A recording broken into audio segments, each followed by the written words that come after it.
Bonjour, j'avais envie de faire une petite vidéo cette semaine, surtout pour vous remercier d'avoir été aussi nombreux le week-end dernier pour nos 3 ans. Il y a eu presque 1000 personnes qui sont venues sur les 3 jours. Ça a été, c'était au-delà de tout ce que j'espérais. Voilà, ça a été vraiment très très bien. On a manqué un peu de place sur le parking, j'en suis désolé. Bon, on a pu trouver des solutions sur la route. J'espère que ça n'a pas été trop inconvénient pour vous et que vous n'avez pas eu trop à attendre. On a essayé quand même d'être au service de tout le monde comme d'habitude, mais voilà. J'espère que ça a été une belle expérience pour vous. N'hésitez pas à nous dire en commentaire, par message privé, si vous avez des idées d'amélioration à l'avenir pour nous.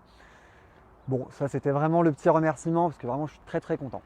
Je vais faire une petite vidéo aussi pour vous parler un peu de ce qu'on peut faire et ne pas faire en ce moment au jardin.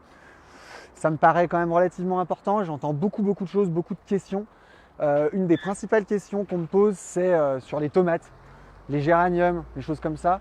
Donc non, c'est pas du tout le moment de planter ce genre de produit. Les tomates, les géraniums, les plantes annuelles, les dipladénias, tout ça, on va en avoir certainement à partir de la semaine prochaine, mais on va y aller très très doucement. Ils annoncent des nouvelles nuits très froides la semaine prochaine, autour de 2-3 degrés. Donc sauf si vous avez un tunnel et voir si vous chauffez, je vous déconseille vraiment fortement de vous aventurer dans ces eaux-là.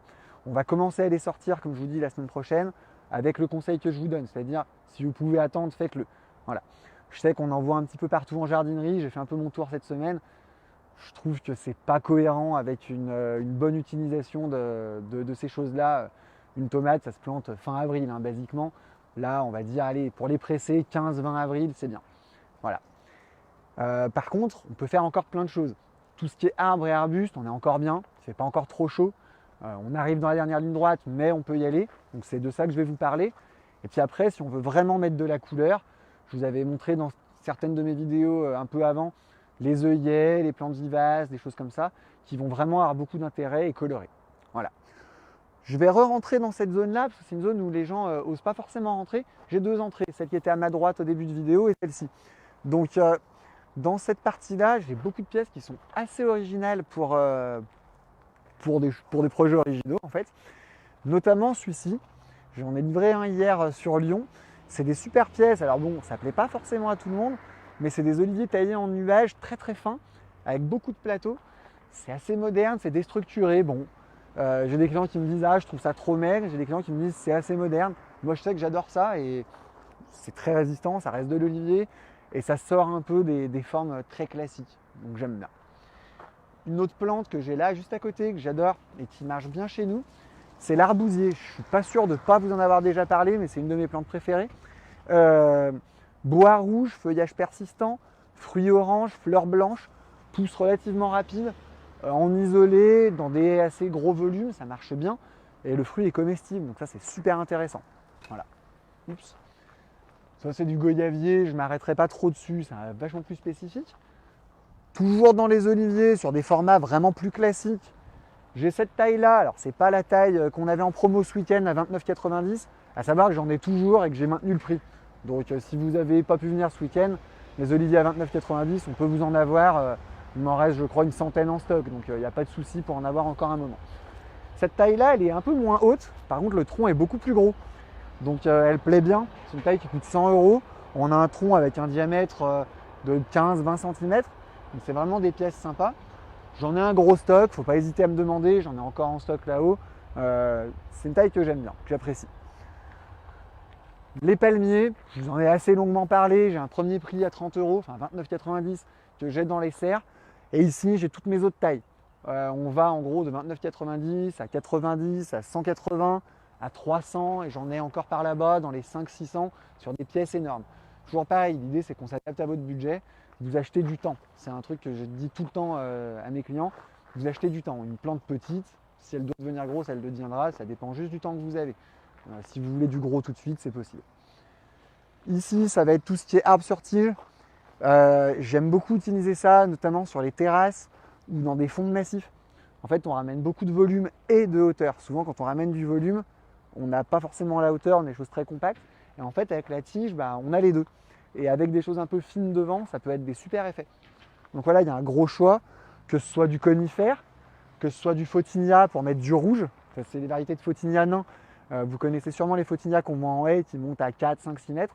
Le photinia nain, lui, il reste petit et compact. Voilà. Donc voilà, il y en a beaucoup, laurier du Portugal, choses comme ça. Donc là, on a encore toutes les tailles de palmiers pour vous montrer qu'on en a quand même vraiment de quoi faire. Voilà. Je fais un petit focus, j'étais passé très rapidement la dernière fois qu'on était venu dans ce coin sur les arbres sur tige. Là, on arrive un petit peu en fin, mais on peut tout à fait le faire quand même. Des plantes d'ombre. Donc bon, il n'y a pas beaucoup de feuilles en ce moment, mais le mûrier platane, le catalpa, les plantes les plus connues. Des plantes avec des formes un peu plus sympas. On a des cerisiers à fleurs pleureurs, on a des cerisiers à fleurs feuilles rouges, du lilas des Indes. Enfin, il y a vraiment beaucoup de tailles. C'est des arbres en isolé, c'est des arbres à gros volume, mais c'est vrai que dans un jardin, des fois, une pièce comme ça peut être sympa. Ici, c'est du Pittosporum, une plante que j'aime beaucoup aussi, avec un feuillage persistant et des floraisons blanches tout l'été. Alors là, c'est mes grosses pièces. J'en ai des beaucoup plus petites, dans les 20-30 euros. Voilà, celui-là en vaut une centaine. Voilà. Le Photinia que je vous ai montré en tige, mais là taillé en pompon. Donc c'est des effets différents. C'est pas forcément ce que je vends le plus, mais c'est quelque chose d'assez original. Et puis voilà, de vraiment coloré. Souvent on me parle de floraison, on me dit je veux de la fleur très longtemps.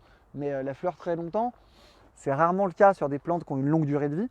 Par contre, un feuillage très longtemps, une petite variété de Photinia nain comme ça, c'est la garantie d'une couleur rouge pendant 3-4 mois. Donc il n'y a pas vraiment de floraison qui vous feront le même effet. Voilà. Pour revenir sur l'arbousier que je vous ai montré au début, et pour illustrer aussi le fait qu'on peut faire gros ou petit, ça c'est ma plus grosse pièce d'arbousier. C'est des plantes, entre celles que je vous ai montrées et celle-ci, c'est coulé au moins une dizaine d'années. Donc le prix est en conséquence. La première que je vous ai montrée coûte 35 euros, celle-ci on est plus dans les 500. Voilà. Mais ça illustre bien les possibilités. Ce qu'il y a ici, je vous en parlerai quand ils seront en fleurs, c'est une des plus belles plantes au jardin, c'est le Cornus scusa. Là, bon, c'est du bois, mais quand ils seront en fleurs, je vous en parlerai, ça vaut vraiment le coup. Quelque chose que j'ai plutôt bien vendu ce week-end et qui me plaît bien, c'est tout ce qui est yucca. Il y a énormément de variétés de yucca extérieur non gélif, notamment le rigida, le rostrata. C'est des variétés qui arrivent jusqu'à moins 15, moins 20. Donc c'est des plantes méditerranéennes, très résistantes au sec et très résistantes au froid. C'est un peu la tendance dans nos jardins actuellement parce qu'on a des étés très secs, des hivers très froids. Donc ça conjugue bien les deux choses. Voilà. Je vous montre très rapidement tout ce qui est spirale et forme en boule. À savoir que cette année, j'ai changé de fournisseur pour ça. Je trouvais les spirales d'avant pas moches, mais un peu moins denses. Et là, on est vraiment parti sur quelqu'un qui fait des plantes encore plus dodues, plus touffues, et pas forcément beaucoup plus chères. Donc c'était intéressant. Donc là, c'est de la spirale, là, c'est de la boule. Enfin, il y a vraiment beaucoup de formes. Et puis après, on peut encore en avoir d'autres sur commande. C'est pas du tout un problème. On va s'avancer. En fait, je suis jamais rentré en vidéo ici, donc on va le faire. Ça permet de se rendre compte. Voilà, on peut les avoir en étage, en termes de juniperus. On peut avoir des plus petits pompons, des plus petites spirales, des très grosses spirales. Enfin, les formes sont assez infinies en la matière. Voilà. Là, on retrouve le Photinia nain que je vous montrais sur tige tout à l'heure. Donc c'est toujours la même chose, hein. C'est une tige plutôt basse et une boule sympa à développer. Voilà. Et comme d'habitude, j'ai mon petit train qui passe en même temps. Sinon, c'est pas drôle. Ça, je vais vous en parler dès qu'il sera passé. Ça, c'est aussi une variété de yucca, le yucca Color Guard. C'est comme le yucca filamentosa que je vous montrerai juste derrière. C'est aussi des variétés de yucca résistantes au froid et au sec. La différence avec ceux que je vous ai montré tout à l'heure qui vont avoir tendance à monter sur tronc, c'est que celui-ci restera du sol. Voilà. On va passer là. On commence tout juste sur les graminées. La graminée, j'ai beaucoup plus de choix après au printemps. C'est le problème en fait, c'est que voilà, les graminées persistantes sont jolies en ce moment. Les graminées non persistantes ressemblent en gros à ça.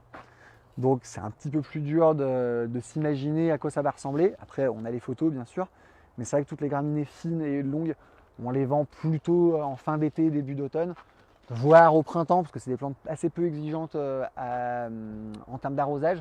Donc voilà, ça permet d'avoir pas mal de choses. Et puis je vais conclure sur le filamentosa, voilà, le dernier yucca que j'ai qui est résistant au froid. Enfin conclure. Celui-là, et puis tous les dasylirions, des choses comme ça, dans le même esprit, des choses assez fines, assez contemporaines, assez méditerranéennes. Voilà. Après, devant moi, je vais avoir tous les petits fruits, les fraisiers, les groseilliers. Voilà, pour rebondir sur mon thème de départ sur le potager, tomates, tout ça, non. Par contre, on peut déjà commencer tout doucement les salades, l'oignon, la patate, les petits fruits, les fraises, les groseilliers, les framboisiers, toutes ces choses-là. Et bien sûr, les aromatiques, la lavande, le thym, le romarin, toutes ces choses-là. Voilà, c'était plus petite découverte, petit rappel de trois idées éventuellement. On est disponible tout le week-end, on est ouvert comme d'habitude 9h-18h le samedi, 9h30, 12h30 le dimanche. Puis toute la semaine, 9h30, 19h30. Je vous remercie.